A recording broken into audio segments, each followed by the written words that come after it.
Dalam rangka memperingati hari ulang tahun HUT Kemerdekaan Republik Indonesia yang ke-79, UPT-SPF SD Negeri Panaikang II mengadakan serangkaian acara lomba yang melibatkan siswa dan orang tua.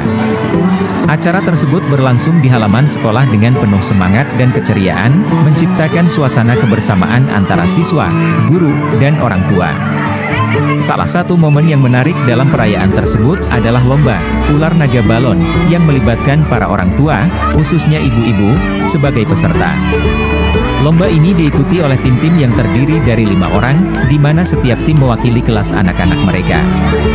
Dalam lomba ini, para peserta harus berbaris ke belakang, berjalan melalui lintasan dengan membawa balon yang diposisikan di antara perut dan punggung setiap peserta. Tantangannya, balon tersebut tidak boleh tersentuh tangan, jika tidak, tim tersebut akan gugur. Kemeriahan lomba semakin terasa ketika para ibu-ibu dengan penuh semangat dan kehati-hatian berusaha mencapai garis finish. Sorak-sorai dari para siswa dan guru menambah semangat para peserta. Setelah melalui persaingan yang ketat, akhirnya tim perwakilan orang tua dari kelas 3A berhasil menjadi pemenang dengan waktu tercepat. Kegiatan ini tidak hanya menjadi ajang perlombaan, tetapi juga sebagai sarana untuk mempererat hubungan antara sekolah dan orang tua siswa.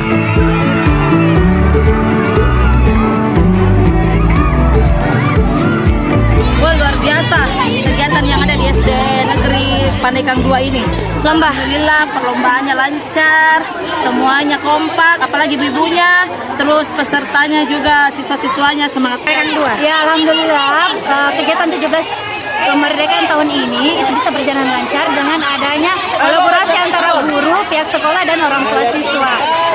Diharapkan dengan adanya kegiatan ini, Ananda semua siswa-siswi SD Negeri Panaikang II bisa terus berprestasi dalam kegiatan olahraga, seni, maupun dalam bidang akademik, tentu saja dengan bantuan dari dukungan orang tua siswa semua. Acaranya seru, kami merasa sangat terhibur, SD Panaikang II keren, kami berharap tahun depan masih ada lagi acara seperti ini. Download Tribun X sekarang, menghadirkan lokal menjadi Indonesia.